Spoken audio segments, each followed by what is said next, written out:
Hello friends, welcome in our YouTube channel invest in knowledge. मैं हूं Gurpreet Singh Mangat, UGC NET BTET CTET qualified. Now I am working as an assistant professor in political science.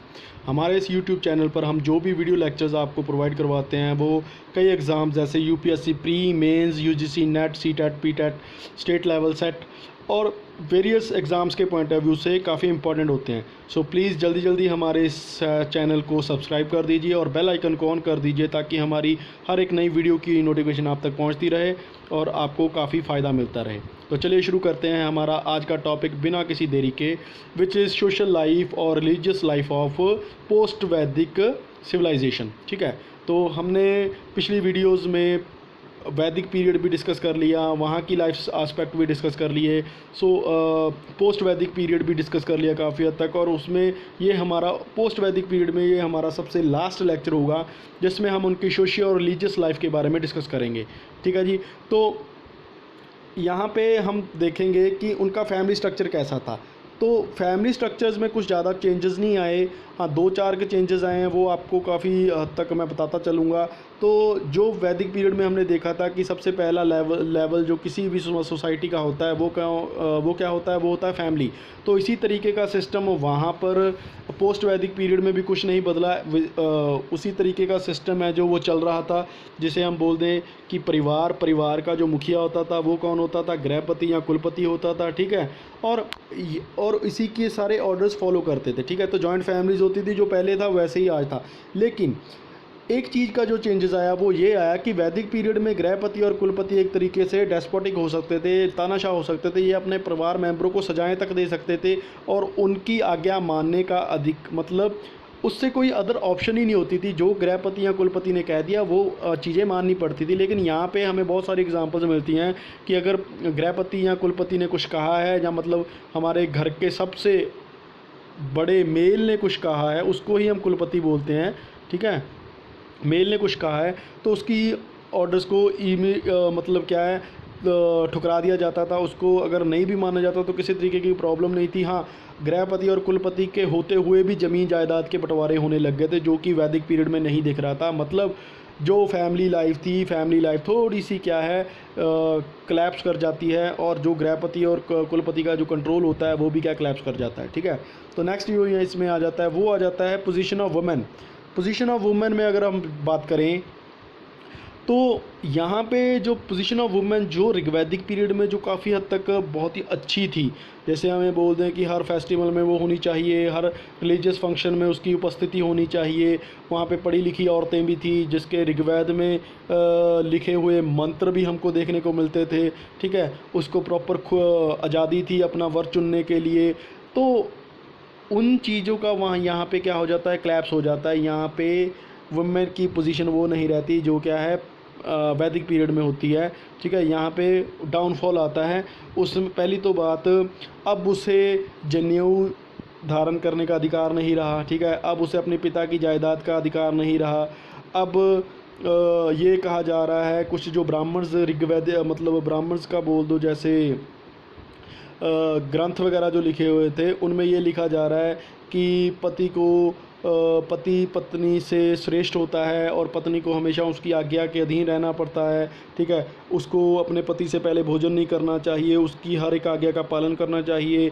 Manu जो है, मनुस्मृति में ये बोलता है कि औरत एक तरीके से जो व्यक्ति है, व्यक्ति के रास्ते की रुकावट होती हैं, इन पर कभी भी यकीन नहीं करना चाहिए। औरतों को अभी खुलेआम जुए में लगाया जा रहा है। ठीक है, और उनको कई तरीके के मतलब प्रॉब्लम्स आ गई। जुआ वगैरह का तो एग्ज़ाम्पल आप सीधा सीधा देख सकते हैं महाभारत में जो हमने देखने को मिला था। ठीक है, महाभारत में जो जिसको पांचाली बोलते हैं, जहाँ फिर जिसको द्रौपदी बोलते हैं, उसको जो दाव पे लगा दिया था, जुए में हार गए थे जो पांडव थे। ठीक है, तो इस तरीके का सिस्टम में देखने को मिल रहा है अभी। लेकिन इस डाउनफॉल के सिस्टम में भी हमें गार्गी और मैत्री जैसी कुछ ना कुछ पढ़ी लिखी औरतें मिलती हैं जिनको वेदों वगैरह का ज्ञान है, मतलब मिलती हैं लेकिन बहुत ही रेयर है काम। अभी नेक्स्ट जो आता है वो आ जाता है वर्ण आश्रम। ठीक है, अभी वर्ण आश्रम का दो तरीके से जिक्र हो जाता है। एक तो वर्ण सिस्टम, जब हम बात कर लेते हैं कौटिल्य की अर्थशास्त्र की, ठीक है, जैसे जैसे हम आगे चलेंगे मौर्य वंश की और डायनेस्टी की और तब हम इन चीज़ों का जिक्र करेंगे। जब हम कौटिल्य की अर्थशास्त्र पढ़ते हैं तो वहाँ पे वर्ण सिस्टम का जिक्र कास्ट सिस्टम से जोड़ के है, ठीक है। मनु में भी वर्ण सिस्टम का मतलब कास्ट सिस्टम से जोड़ के है, लेकिन यहाँ पे एक अलग तरीके का भी वर्ण आश्रम सिस्टम देखने को मिलता है। मतलब आश्रम सिस्टम पे ज़्यादा फोकस करना आपने, वर्ण आश्रम सिस्टम। इसमें क्या होता था, इसमें लाइफ को एक व्यक्ति की लाइफ को 100 साल का माना जाता था और इस 100 साल में को उसमें 25-25 के 4 क्वार्टर बना लिए जाते थे, ठीक है। और इन 4 क्वार्टर्स में उनको इन 4 आश्रमों का क्या करना पड़ता था, इनका मतलब पालन करना पड़ता था, इनके अकॉर्डिंग उनको रहना पड़ता था। जैसे कि पहले बता दें कि ब्रह्मचार्य आश्रम जो 0 से लेकर 25 साल की उम्र तक चलता था, इसको बोला जाता है ब्रह्मचार्य आश्रम। ब्रह्मचार्य आश्रम का मतलब है ब्रह्म के मार्ग पर चलना, मतलब सच्चाई के मार्ग पर चलना। और इस समय में क्या होता था, विद्या वगैरह का जो एजुकेशन प्राप्त की जाती थी और जो जनेऊ वगैरह है, जनेऊ वेयरिंग सेरेमनीज़ वगैरह जो होती हैं उनको मतलब किया जाता था, ठीक है। और ये जो एजुकेशन है, ये एजुकेशन कहाँ पे जाके मिलती थी, ये गुरुकुल्स में मिलती थी जाके, जो जंगलों में अक्सर ही हुआ करते थे, ठीक है। तो इनमें से अगर हम बोल दें तो जो यहाँ पे एक और सेरेमनी की जाती थी, उपनयन की सेरेमनी। उपनयन का मतलब क्या होता है, जनेऊ वेयरिंग सेरेमनी। मतलब जब हिंदू धर्म में जनेऊ पहनाया जाता है तो उसको उपनयन बोलते हैं। तो यहाँ पे क्या बोला जा रहा है कि ब्रह्मचार्य में जो 3 अपर कास्ट हैं, जैसे 4 कास्ट का हमें पता है, जिसमें ब्राह्मण सबसे पहले आ गया, क्षत्रिय दूसरे नंबर पर आ गया, वैश्य तीसरे नंबर पर और शूद्रास आ गए, ठीक है। तो शूद्रास को इसमें से क्या कर दो, एक्सक्लूड कर दो, और ये 3 जो अपर हैं इनको क्या है, प्रॉपर्ली अधिकार मिलेगा। किस चीज़ का अधिकार मिलेगा, जनेऊ डालने का। लेकिन यहाँ पे कुछ ना कुछ प्रॉब्लम्स ये हैं कि जो ब्राह्मण है, ब्राह्मण को 8 to 10 ईयर्स के बिटवीन जनेऊ पहनाया जाएगा। क्षत्रिय जो हैं इनको 10 to 14 ईयर्स के बिटवीन पहनाया जाएगा। जो वैश्य हैं, वैश्य को 14 टू जो है 14 नहीं, जो 12 to 16 ईयर के बिटवीन क्या किया जाएगा, उनको जनेऊ पहनाया जाएगा। और शूद्रास के लिए इस तरीके की कोई सेरेमनी नहीं थी, ठीक है। तो इसको क्या बोलते हैं, इसको उपनयन बोलते हैं।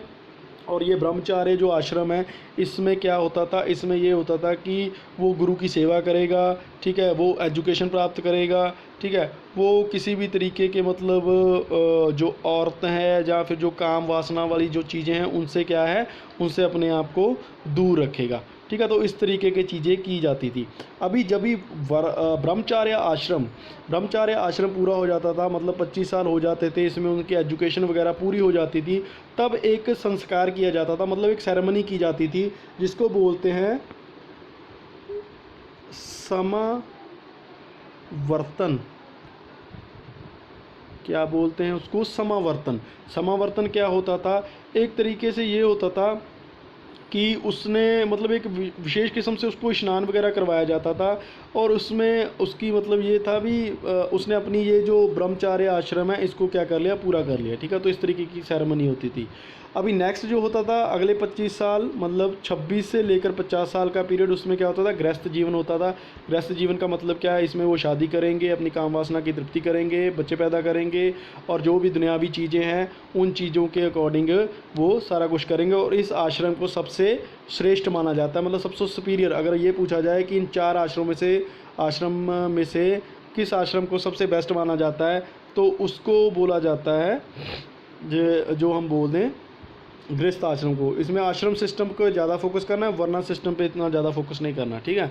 अभी नेक्स्ट जो आ जाता है, इसमें ये क्या करेंगे, मतलब शादी वगैरह करेंगे, काम वासना की तृप्ति करेंगे और अपनी संतान वगैरह का जन्म देंगे। और सिंपली क्या है, इसके अकॉर्डिंग चीज़ें चलाई जाएगी, ठीक है। अपने परिवार के लिए ये 25 साल अपने परिवार के लिए डेडिकेशन होगी। उसके नेक्स्ट जो आ जाता है, उसके नेक्स्ट आ जाता है वानप्रस्थ आश्रम, मतलब 51 से 75 के दरमियान जो होगा वानप्रस्थ आश्रम हो जाएगा। इसमें व्यक्ति क्या करेगा, इसमें व्यक्ति सबसे पहले तो ये होगा कि वो अपना सारा कुछ छोड़ देगा, ठीक है। सारा कुछ घर बार छोड़ के वो जंगलों में चला जाएगा। वहाँ पे क्या करेगा, जो कुछ भी अपनी काम वासना हो गई, या जो कुछ भी उसको इस दुनियावी या इस मटेरियलिज्म से क्या है वो बाहर आ जाएगा, जंगलों में जाके वो तपस्या वगैरह करेगा, ठीक है। किसी भी औरत के संपर्क में नहीं आएगा, समाज भलाई के बारे में सोचेगा, वेदों का अध्ययन करेगा, ठीक है। कई तरीके के जो रहस्य हैं, आत्मा क्या है, परमात्मा क्या है, कैसे उससे मिला जा सकता है, इन संबंधों में, इस मिस्ट्री को सॉल्व करने में अपना काफ़ी हद तक वो टाइम गुजारेगा, ठीक है।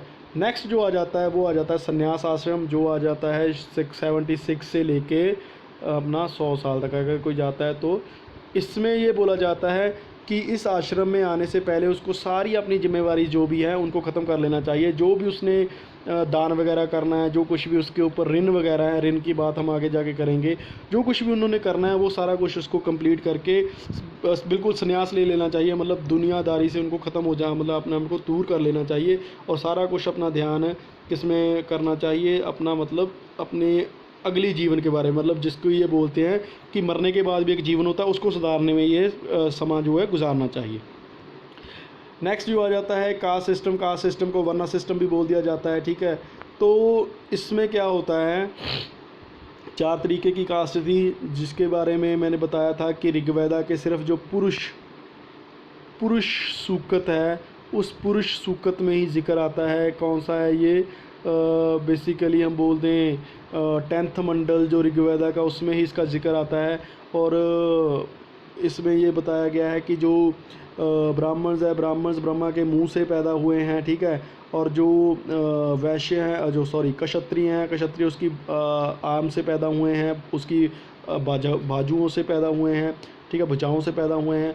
और तीसरे नंबर पर हम वैश्य की बात कर लें तो वो उसके पेट से पैदा हुए हैं। और जो शूद्रास हैं, शूद्रास किससे पैदा हुए हैं, वो उनके पैरों से पैदा हुए हैं, ठीक है। तो इस तरीके की रिजिडिटी आ गई थी कास्ट सिस्टम में।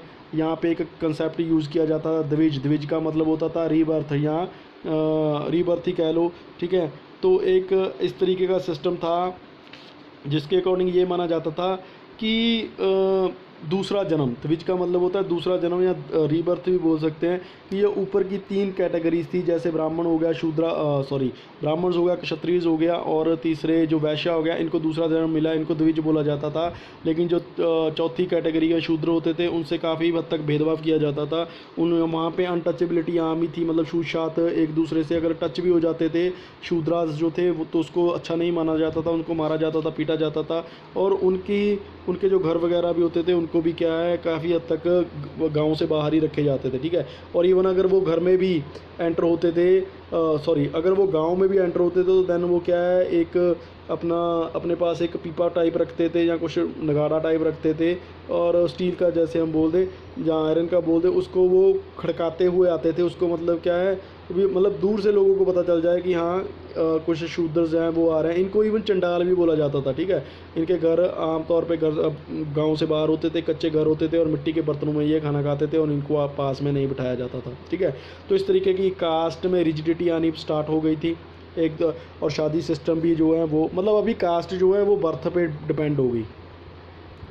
पहले जो था, पहले वर्क पे डिपेंड होती थी कास्ट, अभी बर्थ पे अगर किसी ने शूद्रा के घर जन्म लिया तो वो जन्म से ही शूद्रा हो जाएगा, ठीक है। अभी पहले काम से डिसाइड होता था ये सारा कुछ। अभी आ गया है एजुकेशन नॉर्मली किन के थ्रू होती थी, प्राइवेट ट्यूटर ही देते थे, गुरुकुल्स में होती थी। और गुरुकुल्स कहाँ पे होते थे, जंगल में ही होते थे। और जो 25 साल है लाइफ के पहले 25 साल हैं, जिनको हम ब्रह्मचार्य आश्रम में भी डिस्कस करके आए हैं, वहाँ पे सारी एजुकेशन ली जाती थी। और वहाँ पे मतलब उसका मेनली फंक्शन ही ये होता था कि 25 साल तक उन्होंने एजुकेशन ही प्राप्त करनी है, ठीक है। और जनेऊ वगैरह जो पहना जाता था वो भी इसी टाइम पीरियड में पहन लिया जाता था। और एक जनेऊ वेयरिंग सेरेमनी को ऋग्वेद में या पोस्ट वैदिक पीरियड में क्या कहा जाता था, उपान्यान बोला जाता था, ठीक है। तो उपान्यान का मतलब क्या है, जनेऊ वेयरिंग सेरेमनी जो 25 साल से पहले हो जानी चाहिए थी, जो भी अपर 3 बोल दो कास्ट है उनके लिए। तो ड्रेस में इतना कोई चेंजेस नहीं आया, ड्रेस वैसे ही चल रही थी जैसे पोस्ट वैदिक जैसे वैदिक पीरियड में चल रही थी।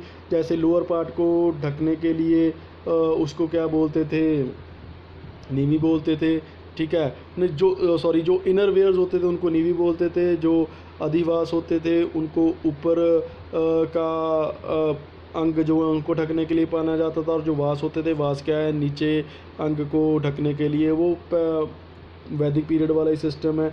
डाइट भी तकरीबन तकरीबन वैसी है। हाँ, एक चेंजेस ये आता है, ये नॉन वेज नहीं रहते अभी नॉन वेज को क्या कर देते हैं, टोटली बाय बाय कर देते हैं। ठीक है, तो अगर नॉन वेज का कोई सेवन करता है नॉर्मली तो वो शूद्रास ही होते हैं, जिनको ये चंडाल भी बोलते हैं। ठीक है, तो यहाँ पे डाइट में मेनली क्या आ जाता है, क्योंकि ब्राह्मणवाद हावी हो जाता है, ब्राह्मणवाद हावी होता है, तो इस वजह से नॉन वेज का क्या है यहाँ पे थोड़ा सा उसको इग्नोर करते हैं और वेजिटेरियन के ऊपर ज़्यादा फोकस करते हैं। अम्यूज़मेंट में तकरीबन वही चीज़ें हैं जो वैदिक पीरियड में है। एक नई चीज़ जो पैदा आती है वो है नाटक, प्लेज वगैरह खेले जाते हैं, कई तरीके के प्लेज होते हैं। ठीक है, तो वो चीज़ें आगे, बाकी जो रथ रेस हो गई या डांस वगैरह हो गया, हॉर्स रेस हो गई फेस्टिवल पर, और जो हंटिंग वगैरह शिकार वगैरह खेलना, ये नॉर्मल चीज़ें पहले भी चल रही थी, अभी भी चल रही हैं। ठीक है, तो इस तरीके की इनकी सोशल लाइफ आ जाती है। सोशल लाइफ के बाद नेक्स्ट जो इनका आता है वो है रिलीजियस लाइफ के बारे में। रिलीजियस लाइफ में एक बहुत ही बड़ा चेंजेस देखने को मिलता है, change in the status of deities. अभी इनमें क्या चेंजेस देखने को मिलता है, यहाँ पे कंसेप्ट आता है त्रिदेव वाला। पोस्ट वैदिक पीरियड में वो नेचर की स्टडी कर रहे होते हैं। ठीक है, नेचर की स्टडी कर रहे होते हैं और उनका विश्वास होता है मोनोथिज़म में। मोनोथिज़म मतलब वो एक परमात्मा में विश्वास रखते हैं, और जो गॉड्स, जो देवता होते हैं, गॉड्स होते हैं, उनको वो उसका रिप्रेजेंटेटिव मानते हैं, उनको वो उनका रिप्रेजेंटेटिव मानते हैं और कुछ नहीं। ठीक है, लेकिन वो मोनोथिज़म में विश्वास रखते हैं। लेकिन यहाँ पे क्या होता है, यहाँ पे तब्दीली आ जाती है, यहाँ पे कंसेप्ट पैदा होता है त्रिदेव वाला। त्रिदेव नाम से क्लियर हो जाता है ब्रह्मा, विष्णु, महेश, या शिव भी बोल देते हैं। तो ये इनका जो सबसे पहले नंबर का देवता जिसकी ये सबसे ज़्यादा पूजा करते हैं, ब्रह्मा की करते हैं, प्रजापति भी बोलते हैं इसको, विष्णु की दूसरे नंबर पर पूजा करते हैं और शिवा के तीसरे नंबर पर। इस ब्रह्मा को पूजा जाता है इस संसार के ओरिजिन करने के रूप में, मतलब इस संसार की अगर उत्पत्ति की है तो उस ब्रह्मा ने किया, इस सृष्टि को साजा है तो वो ब्रह्मा ने साजा है। इस सृष्टि को पालनहार कौन है, इन सृष्टि को पालने वाला कौन है, विष्णु, इसलिए वो उसको दूसरे नंबर पे इसकी करते हैं। और इस सृष्टि को मिटाने वाला कौन है, वो है शिवा, इसको तीसरे नंबर पे इसकी पूजा करते हैं। ठीक है, यहाँ पे इनकी गॉडेस हैं, गॉडेस जो देवियाँ हैं, देवियाँ में भी तब्दीली आ जाती है। एक चीज़ देखो, यहाँ पे ये आ गए, वहाँ पे कौन था, इंद्रा था। ठीक है, इंद्र था, और इसके अलावा दूसरे नंबर पर इनका अग्नि था, एट दैट टाइम की बात कर रहा हूँ मैं, और तीसरे नंबर पे जो था वरुण था। ठीक, लेकिन यहाँ पे क्या तब्दीली आ गई है, तो यहाँ पे देवियों में भी तब्दीली आती है। वहाँ पे उषा थी उनकी सबसे पहली देवी जिसको वो सबसे ज़्यादा पूजा करते थे, लेकिन यहाँ पे कुछ नहीं है। यहाँ पे दुर्गा की पूजा हो रही है, काली की पूजा हो रही है, पार्वती की पूजा हो रही है। दुर्गा की पूजा जैसे हम बोल दें कि ये इन देवताओं की ही पत्नियाँ रही होंगी। ठीक है, तो दुर्गा, काली, पार्वती, इनकी मतलब जो है इनकी पूजा करनी स्टार्ट कर देते हैं। यज्ञ वगैरह नॉर्मल देखने को मिलते हैं, यज्ञ और सेक्रीफाइस। यज्ञ के बारे में मैं काफ़ी हद तक बता भी चुका हूँ, 3 तरीके के यज्ञ तो राजा ही कर रहा है। ठीक है, और इसके अलावा क्या बोला जा रहा है, इसके अलावा बोला जा रहा है जो भी बलियाँ वगैरह जहाँ आहुति वगैरह दी जाएंगी, इसके लिए स्पेशली एक ग्रंथ ही लिख देते हैं, यजुर्वेदा। यजुर्वेदा में सारा सुपरस्टिशन है, उसको सुपरस्टिशन की टोकरी भी बोला जाता है, बास्केट ऑफ सुपरस्टिशन भी बोला जाता है, जिसमें सारा लिखा हुआ है भी कौन कौन से यज्ञ करने हैं, किस किस तरीके से यज्ञ करने हैं, किस देवता के लिए कौन सा यज्ञ होगा, तो और उसके लिए कौन सी आहुति दी जाएगी, सारा कुछ उसमें लिख दिया गया है। तो ये यज्ञ में ज़्यादा विश्वास रखते हैं, परमात्मा को खुश करने के लिए ये यज्ञ वगैरह आम ही करते हैं। और ब्राह्मण्स की सुप्रीमेसी हो जाती है, मतलब इस पीरियड में ब्राह्मण्स का बोलबाला होता है। ब्राह्मण्स को माना जाता है अर्थ का देवता, धरती का देवता माना जाता है इसको। और ये जो ब्राह्मण्स होते हैं ये हमारे मतलब ये कहा जाता है कि एक व्यक्ति के जीवन में कम से कम 40 सेरेमनीज़ होंगी, मतलब 40 संस्कार किए जाएंगे, 40 कहीं ना कहीं तरीके के रिलीजियस फंक्शन किए जाएंगे एक व्यक्ति के द्वारा। और उन 40 के 40 को कौन करवाएगा, ब्राह्मण्स करवाएंगे। और उन 40 के 40 में ब्राह्मणों को कुछ ना कुछ जो गिफ्ट्स वगैरह हैं वो क्या है मिलते ही रहेंगे। तो इस ऑब्वियसली इनकी क्या है सुप्रीमेसी होगी, सारा काम इनसे पूछ के होता था। राजे भी इनके सामने क्या है सर झुकाते थे। और ब्राह्मण्स को किसी का कत्ल भी माफ़ होता था, मतलब ये देखो ब्राह्मण अगर किसी का कत्ल भी कर देंगे, कोई चीज़ भी कर देंगे तो उनको मारा नहीं जाता था, क्योंकि ब्राह्मण का कत्ल ये माना जाता है कि सीधा नरक की एंट्री है। अगर किसी ने ब्राह्मण को मार दिया तो उसकी सीधी नरक में एंट्री हो जाएगी। ठीक है, अगर ब्राह्मण को कोई मार देता था तो देन उसको उसी समय क्या है कठोर से कठोर सज़ा दे दी जाती थी। तो आप खुद ही सोच लो कि ब्राह्मण्स का क्या स्टेटस था। अभी उस समय चालीस सेरेमनी कौन करवाता था? ब्राह्मण्स करवाते थे। उस समय 3 तरीके के ऋण की बात आती है। ऋण का मतलब क्या होता है? डेब्ट्स होता है, ठीक है, यहाँ पे लिखा भी हुआ है, डेब्ट्स होता है, कर्जे होता है। एक व्यक्ति ने अपने जीवन में ये 3 तरीके के कर्ज होते हैं, उन कर्ज को निपटाना है। मतलब जब तक उसने अपना चौथे आश्रम में जाना है ना, जब उसने सन्यासी बनना है, सन्यासी बनने से पहले पहले उसको ये अपने 3 डेप्ट हैं, कर्जे हैं, चुका देने चाहिए। वो कौन है? देवता का कर्जा, जो उसने गॉड्स को या देवताओं को कर्जा देना वापस है, ऋषि जो उसने ब्राह्मण को देना है कर्जा, और पितृ जो उसने अपने फोर फादर्स को देना है, ठीक है। तो मतलब हर एक व्यक्ति के ऊपर 3 तरीके के कर्ज होते हैं, देवताओं का कर्ज, ब्राह्मणों का कर्ज, और जो बोल दो उसके फोर फादर्स का कर्ज। अभी ये ऋण चुकाने होते थे, लेकिन ये ऋण क्या होते होंगे? अगर देवता सीधे थोड़ी इंद्र या विष्णु वगैरह इनसे सीधे थोड़ी कर्जा इनसे वापस लेने आते होंगे, वो ब्राह्मण ही लेते थे। ये सारे कर्ज कौन वसूलता था? इनसे ब्राह्मण ही वसूलते थे, और ये बोल देते थे कि आपका जो कर्ज है वो क्या है, पूरा हो गया, हमने देवताओं को ये चीज़ें कर दी हैं, ठीक है। मतलब ये माना जाता था कि अगर ब्राह्मण को दे दिया तो इट मीन्स क्या है, परमात्मा को ने आपकी घर पे आ गया, आपकी बात सुन ली, ठीक है। इस तरीके का सिस्टम था, इसलिए इनको गॉड ऑफ अर्थ भी बोला जाता था। अंधविश्वास बहुत ज़्यादा बढ़ गया था। अंधविश्वास की तो आप पूछो ही मत। ये जो यजुर्वेदा है, ये तो एक बास्केट ऑफ सुपरस्टिशन है, ये एक ग्रंथ ही लिख दिया है सुपरस्टिशन के ऊपर। और लोगों का नए कंसेप्ट पैदा होते हैं। वो कौन से कंसेप्ट होते हैं? कर्मा, जिस तरीके का कर्म करोगे उस अकॉर्डिंग मुक्ति मिलेगी। कर्म अच्छे होंगे तो मुक्ति मिलेगी, कर्म अच्छे नहीं है तो मुक्ति नहीं मिलेगी, ठीक है। और अपने कर्मों के कारण ही आप स्वर्ग में या नरक में जाएंगे, ठीक है। स्वर्ग में आपका देवियाँ स्वागत करेंगी, और नरक में आपको यमदूत हैं जो तेल के कड़ाहों में आपको फ्राई करेंगे। और आपका रीबर्थ होगा, रीबर्थ भी अच्छे घर में होगा, अच्छी संतान, अच्छे फैमिली में होगा। इस तरीके की मतलब सिस्टम क्या है, ये देखने को मिल रहा था उस समय रिलीजियस लाइफ के पॉइंट ऑफ व्यू से, ठीक है। तो ये थी इनकी रिलीजियस लाइफ। अभी इसमें कुछ ना कुछ आ जाते हैं, इम्पॉर्टेंट पॉइंट्स आ जाते हैं, वो आप ज़रूर देख लीजिए, काफ़ी इम्पॉर्टेंट हैं जो। वो ये हैं कि वेदात्रयी किसको बोला। वैसे तो हमने सारा कुछ कंप्लीट कर लिया है, ठीक है। पोस्ट वैदिक भी हो गया हमारा, वैदिक तो पहले ही हो चुका था। इसमें आपको अगर कोई क्वेरी हुई तो देन आप कमेंट करके मेरे से पूछ लेना, मैं आपका हो सके तो आंसर जल्दी से जल्दी देने की कोशिश करूँगा।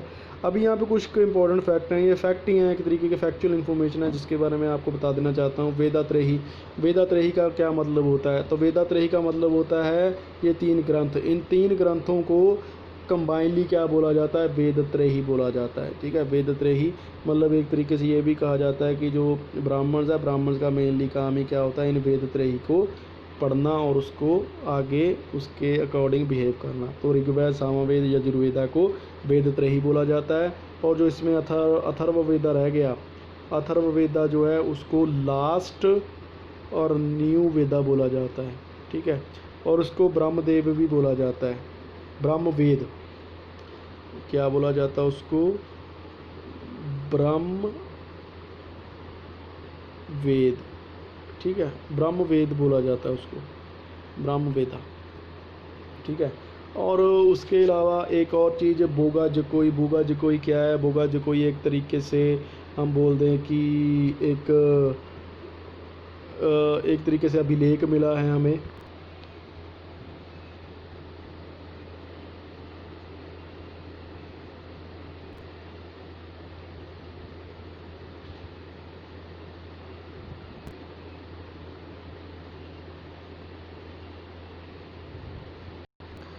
अभी जो बोगा जो कोई एक अभिलेख मिला है, अभिलेख किस भी टाइम पीरियड से रिलेटेड है? ये है 1400 BC में, ठीक है, 1400 BC से रिलेटेड है, जिसके ऊपर इंद्र, मित्र, वरुण और नात्स्या नामक गॉड्स का क्या है? वर्णन है। मतलब यहाँ पे ये जो बोगा जकोई का अगर आपसे पूछ लिया जाए कि बोगा जकोई अभिलेख किस पीरियड से रिलेटेड है, तो देन वो क्या है? वैदिक पीरियड से रिलेटेड है, ठीक है।